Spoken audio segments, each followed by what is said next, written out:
Halo teman-teman, di video kali ini saya akan membahas tentang bagaimana menjadi seorang financial planner, memulai profesi ini dengan benar.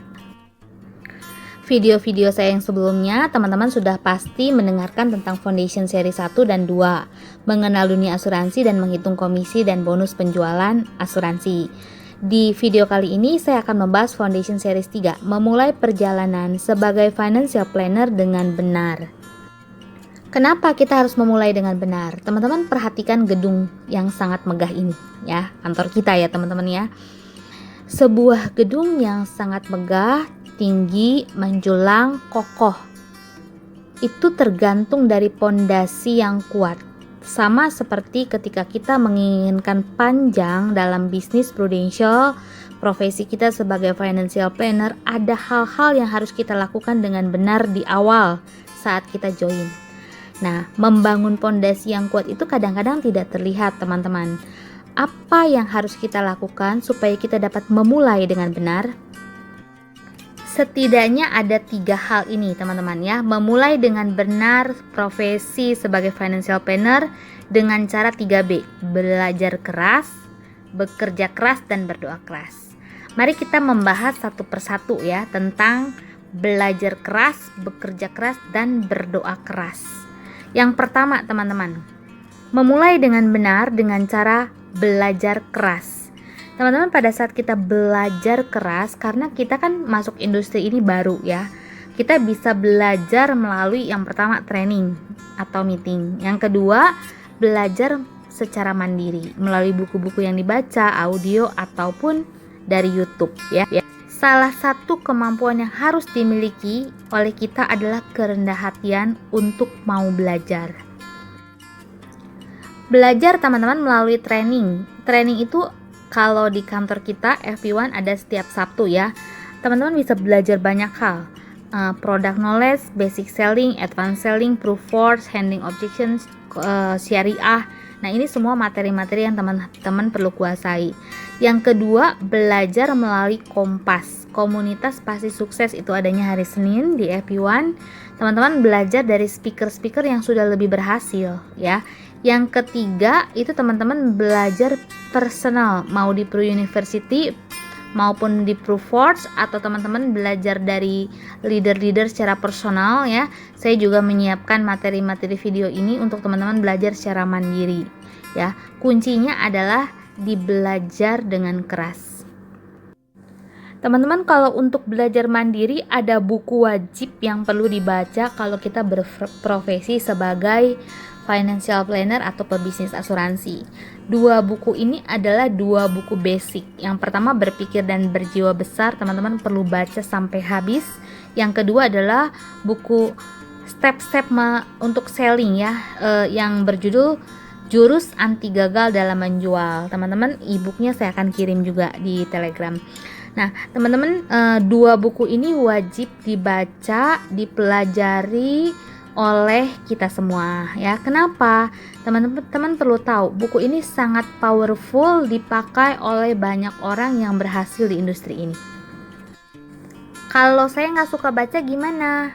Teman-teman, kalau dengan membaca 2 buku ini membuat teman-teman bisa lebih sukses hidupnya, teman-teman pasti akan paksa diri ya untuk baca. Setuju nggak teman-teman?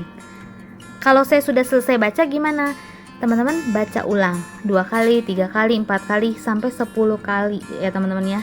Sampai teman-teman menguasai isi buku ini, dan teman-teman pasti melejit lebih tinggi ya untuk progres perkembangan dirinya.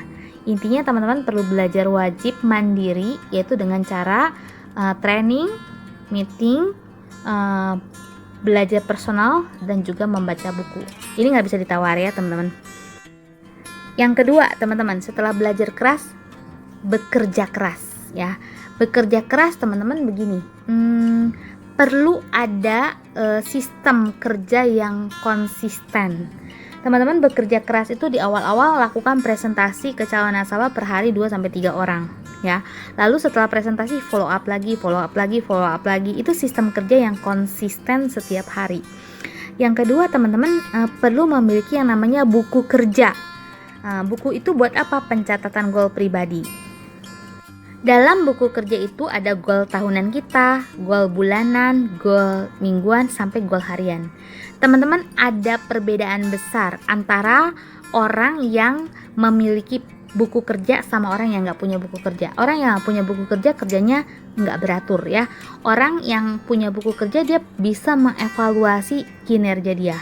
Lakukan pencatatan untuk rencana kerja dan evaluasi kerja. Nah teman-teman, dua hal ini ya, sistem kerja yang konsisten, abis itu dicatat ya, dicatat.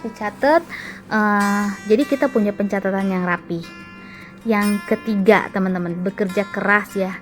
Cara kerjanya harus benar. Seperti kita membangun pondasi, nggak mungkin kita asal-asalan, runtuhlah bangunan kita ya.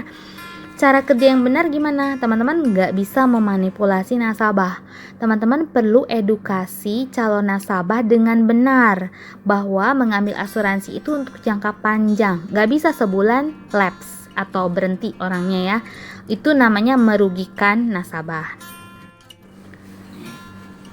Jangan asal closing. Yang penting closing, saya dapat komisi bulan depan, nasabah nggak bayar. Jangan ya teman-teman ya. Lebih baik tidak closing daripada closing cuma bayar sekali 2 kali ya. Teman-teman, yang kita inginkan adalah kerja dengan benar. Edukasi calon nasabah dengan jujur, jangan sampai ada manipulasi data kesehatan. Jikalau teman-teman bekerja dengan benar, dengan baik, teman-teman akan panjang dalam profesi ini. Ada hal yang perlu teman-teman ketahui, bahwa profesi ini bekerja keras itu menyangkut hukum bilangan besar. Artinya apa? Artinya bayangkan ya, teman-teman, kalau satu hari teman-teman ketemu 3 orang untuk menjelaskan tentang asuransi. Artinya kalau 1 tahun 365 hari ya, dikali 3 orang per hari, teman-teman sudah mengedukasi dengan benar 1095 orang. Teman-teman, dari 1095 orang, berapa orang yang akan jadi nasabah kita? Pasti ada. Itu kalau sehari kita presentasi ke 3 orang ya. Ada yang namanya rasio penjualan ya, jual apapun ada rasionya teman-teman. Jual asuransi juga 10:1. Artinya apa? 10 kali kita menjelaskan tentang asuransi ke orang, 1 orang pasti closing. Sisanya gimana yang 9 orang? Nah, yang 9 orang dibagi menjadi 3. 3-nya akan closing 3 bulan kemudian, 3-nya akan closing 1-3 tahun kemudian, 3 orang lagi sampai kapanpun tidak akan pernah closing sama kita.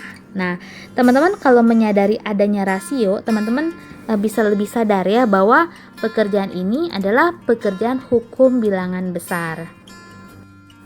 Teman-teman, yang ketiga kita akan belajar ya, setelah belajar keras, bekerja keras, yang ketiga nih, berdoa keras teman-teman ya. Ada satu kalimat indah teman-teman ya, mintalah maka akan diberikan kepadamu, carilah maka kamu akan mendapat, ketuklah maka pintu akan dibukakan bagimu. Itu artinya kita diminta berdoa lebih keras. Tapi teman-teman ingat, berdoalah sekeras kamu bekerja, dan bekerjalah sekeras kamu berdoa. 3B ini akan menjadi dasar yang benar teman-teman memulai dengan benar perjalanan sebagai financial planner. Belajar keras, bekerja keras, berdoa keras.